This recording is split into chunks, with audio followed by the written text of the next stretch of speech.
नमस्कार, स्वागत है आपका हमारे इस YouTube चैनल पर। मैं मुनमुन श्रीवास्तव आपका हार्दिक अभिनंदन करता हूं। दिल्ली विश्वविद्यालय में आज एग्जीक्यूटिव काउंसिल की मीटिंग थी और उसकी पोस्ट आप पढ़ चुके हैं। और उसके बाद हमने सोचा कि जो शाम को आपने वैकेंट सीट देखी है, उसके बाद रात को आपसे बात करेंगे आराम से जो है वो घर पहुँच के। और अब वही संवाद जो है वो मैं कर रहा हूँ। कुछ साल पहले एक मूवी आई थी, उसमें एक गाना था कि राह में उनसे मुलाकात हो गई और जिससे डरते थे वही बात हो गई। आपको इशारा किया था मैंने कि बहुत कम चॉइसेस जो है वो इस मॉपअप 2 में होगी, क्योंकि दिल्ली विश्वविद्यालय तो दाखला बंद करके बैठ चुका था, हाथ पे हाथ धर के कि आगे नहीं निकालना है राउंड। लेकिन ये राउंड आया। इस राउंड में सिर्फ एक नया कॉलेज नहीं, डिपार्टमेंट कह सकते हैं उसको, एक नया डिपार्टमेंट जो है वो केवल इसमें इंक्लूड हुआ, और वो है दिल्ली स्कूल ऑफ जर्नलिज्म। और अगर आपने पिछली कुछ वीडियोस देखी होंगी तो उसमें आपने पाया होगा कि इस मुद्दे को हमने बहुत ही ज़ोर शोर से उठाया था कि दिल्ली स्कूल ऑफ जर्नलिज्म में भी सीटें हैं और ये 5 ईयर इंटीग्रेटेड कोर्स है जर्नलिज्म एंड मास कम्युनिकेशन का। तो लिहाजा इसमें जब सीटें खाली हैं और वो भी यूआर कैटेगरी तक में खाली हैं, तो फिर जो है वो गायब क्यों है। इसके अलावा बहुत से कॉलेजेस ने कहा कि उनके यहाँ भी सीट्स खाली हैं, लेकिन जब वैकेंट सीट आपने देखी होगी तो समझ लीजिए कि आपको लग रहा होगा कि क्या है। कई लोगों ने लिखा भी कि ये तो ऊँट के मुंह में जीरा है। जी हाँ, बिल्कुल ऊँट के मुंह में जीरा है, क्योंकि जब एक एनालिसिस लास्ट मैंने जब किया था तो मैं आपको बताया भी था कि अगर 1137 एडमिशन हो गए हैं 4759 में, तो सीटें 3000 से थोड़ी सी ही ऊपर जो है वो बैठती हैं। और जो डेटा है वो आपको एक बार बता देता हूँ। उस डेटा के मुताबिक जो है ये डेटा एक स्टूडेंट ने ही हमें जो है वो कंपाइल करके भेजा है, क्योंकि आज इसी मीटिंग की कवरेज की व्यस्तता में जो है बहुत अधिक ध्यान शाम में नहीं दे पाया था। और उसमें उन्होंने बताया कि जो सीट्स दिख रही हैं सर, वो हैं 3952 हैं ये ओवरऑल, जिसमें यूआर और एससी एसटी सब शामिल हैं। आप जान रहे हैं मैं ये क्यों बोल रहा हूँ आपको, क्योंकि जब लास्ट वैकेंट सीट्स आई थी मॉपअप 1 में, तो उसमें सिर्फ नंबर ऑफ़ वैकेंट सीट्स का एक ब्रैकेट दिया गया था। और तब हमने ये सवाल उठाया था कि आखिर जब सीयूटी के बाद सीएससीएस पोर्टल पर जब राउंड आने शुरू हुए तो हर राउंड में जो है वो सीट्स कैटेगरी वाइज बताई जाती थी। इस बार जो है सीधा दे दिया गया। नतीजा ये हुआ कि बहुत सारे जो कैंडिडेट्स हैं जो यूआर कैटेगरी के हैं, उनको सीट अलॉट नहीं हो पाई। ये उनका एक दर्द है और ये दर्द स्वाभाविक है, लेकिन इसके पीछे जो है वो रिजर्वेशन पॉलिसी है जो कि तमाम सरकारें जो है वो वर्षों से चलाती रही हैं। और जो कोटास भी बने हैं बाद में, वो जनरल कैटेगरी के कोटास को ही काट के बने हैं। तो ये तो एक समस्या है। लेकिन अब क्या यहाँ पर मौके हैं? अगर हम इस सूची को देखते हैं तो इसमें Bhaskaracharya college of applied sciences में BSc honours botany, Bhaskaracharya college of applied science में बीएससी ऑनर्स जूलॉजी, आपका पॉलीमर साइंस, इन सब में यूआर कैटेगरी में कोई सीट नहीं है। और बीए ऑनर्स पॉलिटिकल साइंस, जो कि आर्ट्स एंड ह्यूमैनिटीज़ का काफ़ी जो है वो फेमस कोर्स है, वो भी मॉपअप राउंड में जो है वो 2 में नहीं दिख रहा है। तो इससे आपकी जो है वो उम्मीदों को धक्का ज़रूर लगा है। लेकिन यहाँ हम यही कहेंगे, जो मैंने आपको पहले भी सलाह दिया था कि आप इसके लिए स्कूल ऑफ ओपन लर्निंग का विकल्प चुन सकते हैं। वहाँ पर इंग्लिश ऑनर्स और पॉलिटिकल साइंस ऑनर्स, ये 2 बड़े ही पॉपुलर कोर्स हैं। और सामान्य तौर पर जो इनके रिज़ल्ट्स हैं वो बीए प्रोग्राम के मुकाबले जल्दी आ जाते हैं। तो जब एसओएल के स्टूडेंट माइग्रेशन के लिए जाते हैं तो उसमें इंग्लिश ऑनर्स और बीए ऑनर्स पॉलिटिकल साइंस के स्टूडेंट्स की संख्या ही ज़्यादा होती है। कुछ हद तक बीकॉम ऑनर्स के स्टूडेंट की भी होती है। तो आप वहाँ भी इस विकल्प को देख सकते हैं। लेकिन इसका मतलब ये नहीं है, घबराइए नहीं, इसका मतलब ये नहीं है कि आप अप्लाई ना करें। जो ये वैकेंट सीट दिख रही है, उस वैकेंट सीट के आधार पर आप अपनी चॉइसेस बनाएं, क्योंकि यहाँ पर पिछले मॉपअप राउंड की तरह ही प्रेफरेंस शीट का कोई मतलब नहीं है। तो इसलिए अगर बहुत सारे लोग ये कह रहे हैं, जैसा कि आपके कमेंट से पता चल रहा है कि प्रेफरेंस शीट बनानी है, तो प्रेफरेंस शीट जैसी कोई शीट नहीं बनानी है। आप एक पेन और पेपर लेकर केवल वैकेंट सीट देखिए कि कहाँ कहाँ पर है और कौन कौन से कॉलेज में आपको अप्लाई करना है उस वैकेंट सीट के हिसाब से। तो उसको आप चूज़ करते जाइए, सिलेक्ट करते जाइए और उसको वो ड्रॉप डाउन होता जाएगा अपने आप। तो ये मत सोचिए कि जो आपने कोर्स चुना पहला और कॉलेज चुना वो नीचे चला गया, ठीक है, बाकी ऊपर आ गए, उसको ऊपर रखना था नीचे रखना था, इसका आप कोई मायने नहीं है।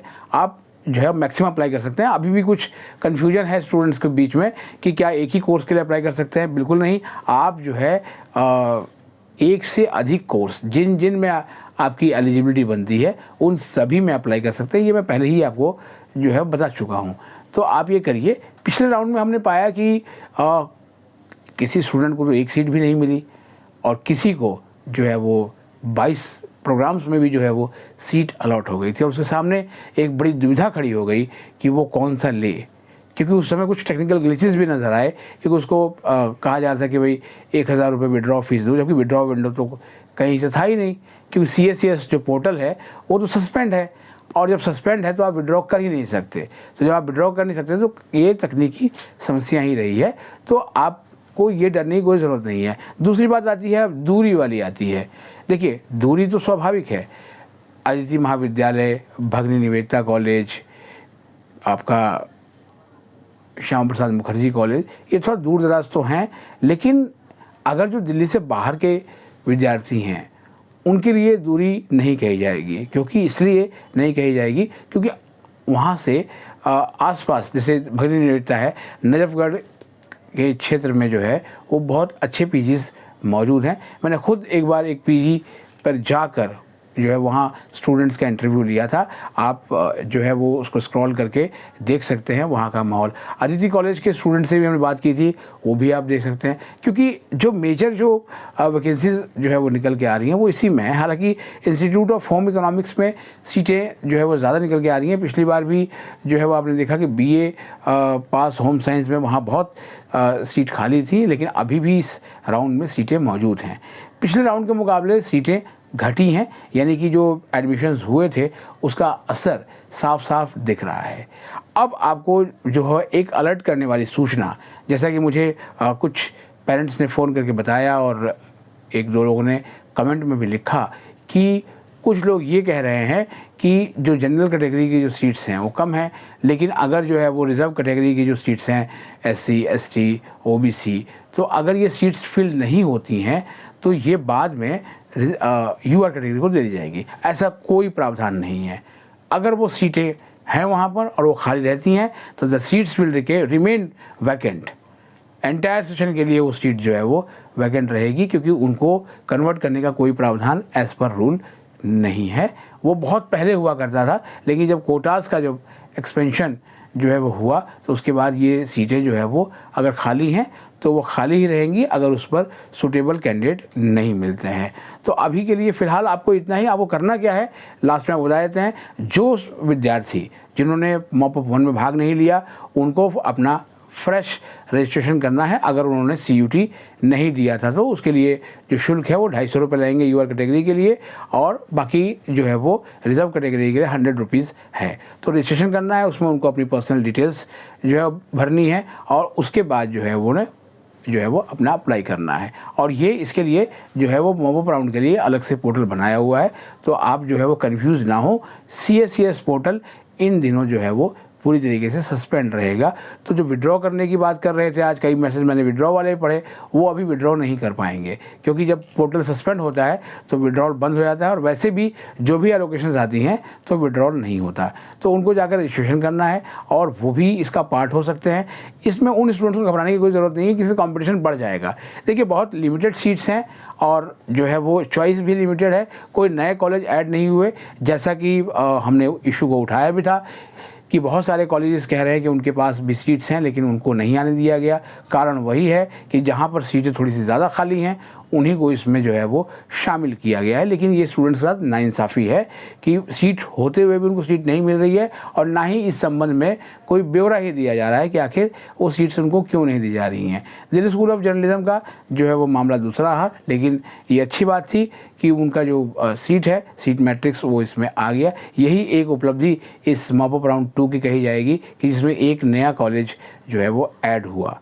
तो जिनको पत्रकारिता में रुचि है वो इस ऑप्शन को चुन सकते हैं। लेकिन ये भी ध्यान रखिएगा कि ये 5 ईयर का इंटीग्रेटेड कोर्स है। हालांकि आप 3 साल के बाद इसको एग्ज़िट भी कर सकते हैं, इसमें एग्ज़िट का विकल्प भी है, लेकिन पढ़ना वही है और वही आपको भरना भी है, ध्यान रख लीजिएगा। क्योंकि ऑलमोस्ट ये लास्ट चांस है। मैंने पहले भी आपको बताया था कि ये चांस बड़ी मुश्किल से मिला है, तो आप अधिकतम प्रेफरेंसेस बनाइएगा, लेकिन उन प्रेफरेंसेस को ही रखिएगा जो आपको पढ़ना है। क्योंकि अगर वो अलॉट हो गया तो ऐसा ना हो कि आपको फिर सोचना पड़े विड्रॉ के लिए और फिर उसके बाद आपके पास कोई विकल्प ना हो, क्योंकि तब तक पता लगा कि स्कूल ऑफ ओपन लर्निंग में भी एडमिशन लेने का समय निकल गया और तमाम जगहों पर दाखिले बंद हो गए, तो फिर आपका साल बर्बाद होना ही है। फिर आप जो है वो CUT की तैयारी करें, उसके बाद आपका क्या स्कोर बनेगा, क्या चीज़ें होंगी, ये बहुत बात की बात है। तो बहुत ठंडे दिमाग से आराम से एक पूरा जो PDF है वो वेबसाइट पे अवेलेबल है, आप उसको डाउनलोड कर लीजिए और पूरे उसको अच्छे से देखिए और कागज़ और पेन लेकर अपनी प्रेफरेंस तो नहीं बोलूँगा, अपनी चॉइस को भरते जाइए और उसको उसी हिसाब से जो है वो लैपटॉप या डेस्कटॉप PC पे बैठ के ही आप जो है चॉइस भरिएगा और इसके बाद की जो भी प्रक्रिया होगी वो आपको बताएंगे। एलिजिबिलिटी क्राइटेरिया के लिए आप ड्यू के इन्फॉर्मेशन बुलेटिन को बहुत ध्यान से पढ़ें जिन कोर्सेज़ में आप अप्लाई कर रहे हैं। और एक चीज़ और भी फिर एक कन्फ्यूजन क्रिएट करने की कोशिश की गई थी, CUT का स्कोर यहाँ कोई मायने नहीं रहेगा। ये बिल्कुल कम्प्लीटली जो है वो जो मेरिट है वो CUT की मेरिट नहीं होगी, वो मेरिट है 10+2 के एग्ज़ाम की। जहाँ बेस्ट ऑफ 4 का नियम लागू हुआ है वहाँ पर बेस्ट ऑफ 4 जिसमें 1 लैंग्वेज प्लस 3 सब्जेक्ट, और जहाँ पर जो है वो 3 सब्जेक्ट का नियम है जैसे PCB और PCM जो कि साइंस कोर्सेज़ के लिए हैं, वो उसी हिसाब से चलेंगे। तो चलिए अब आपको हम शुभकामनाएँ देते हैं। अभी कल रात यानी कि 15 तारीख की रात को 11:59 तक आपके पास समय है अपनी चॉइस भरने का, तो इस समय का सदुपयोग कीजिए और जो है हम आपको बताएंगे। अगर आपको कोई दिक्कत आ रही है तो कमेंट बॉक्स में जो है अपना सवाल लिख दें, उनके जवाब आपको ज़रूर मिलेंगे। फिलहाल अगर हमारे चैनल पर नए हैं, चैनल को सब्सक्राइब कर लें और इसे अपने दोस्तों के बीच शेयर करें। शुभ रात्रि।